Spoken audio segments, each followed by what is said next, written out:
السلام علیکم ناظرین، یہ بہن وہی ہیں جو کہ اپنی خوبصورتی کی وجہ سے میڈیا پہ آئی تھیں، نکاح کرنا چاہتی تھی، مگر پھر بھی لوگوں نے ان کی خوبصورتی کا بھی کوئی فائدہ نہ ہوا ان کو، اور انہوں نے نکاح کا پیغام دیا تو ان سے غلط مطالبات کیے گئے، غلط تقاضات کیے گئے۔ تو آئیے ان سے جانتے ہیں۔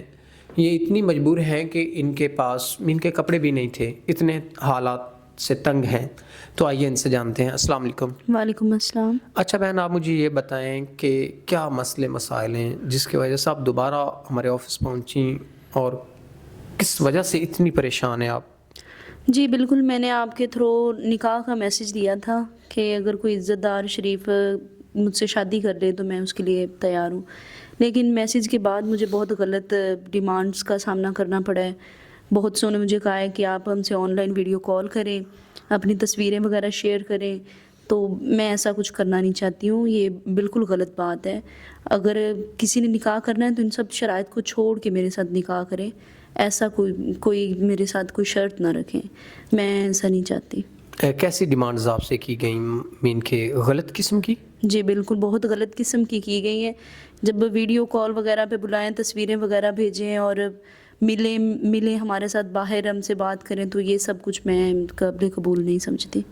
ناظرین، ہمارے لیے باعث شرمندگی ہے کہ ہماری سوچ کس حد تک گر چکی ہے۔ ہم اپنے معاشرے کی مجبور بہن بیٹیوں کے ساتھ ایسا کیوں کرتے ہیں؟ کیوں ان کو یہ کہتے ہیں کہ آپ اس طرح کرو، اس طرح کرو؟ ہمیں یہ زیب نہیں دیتا۔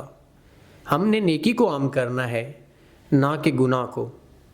آپ لوگ ہمیشہ پوزیٹیو رہتے ہوئے، جو ایسے لوگ جو ایک پوزیٹیو میسج اور نیکی کا میسج دیتے ہیں، تو آپ لوگوں کو چاہیے سب چیزوں کو، برائیوں کو بلا طاق رکھتے ہوئے آپ لوگ نیکی کی طرف رجوع کریں اور ان سے نکاح کریں۔ نکاح ہے، سنت ہے، اور آپ اگر نکاح کرتے ہیں تو میرے خیال میں بہت بڑی نیکی ہے، کسی کی مجبور کی بہن بیٹی کا گھر بس جاتا ہے۔ تو ناظرین، نہ کہ آپ غلط فرمائشیں کیا کریں ان سے کہا کریں کہ ویڈیو کال پہ آئیں، نہ یہ کہا کریں کہ آپ غلط ان کو تصاویر یا غلط ویڈیوز بھیجا کریں۔ بحیثیت مسلمان ہمیں یہ زیب نہیں دیتا۔ تو امید کرتے ہیں کہ اس بہن کے حوالے سے اگر کوئی سنسر ہوا تو وہ ضرور ان سے نکاح کریں گے اور گناہ کبیرہ، زنا جیسے گناہ کو ختم کریں گے۔ امید کرتے ہیں کہ آپ ضرور ان سے نکاح کریں گے۔ اسی کے ساتھ اپنے میزبان نواب احمد کو دیں اجازت۔ خدا حافظ۔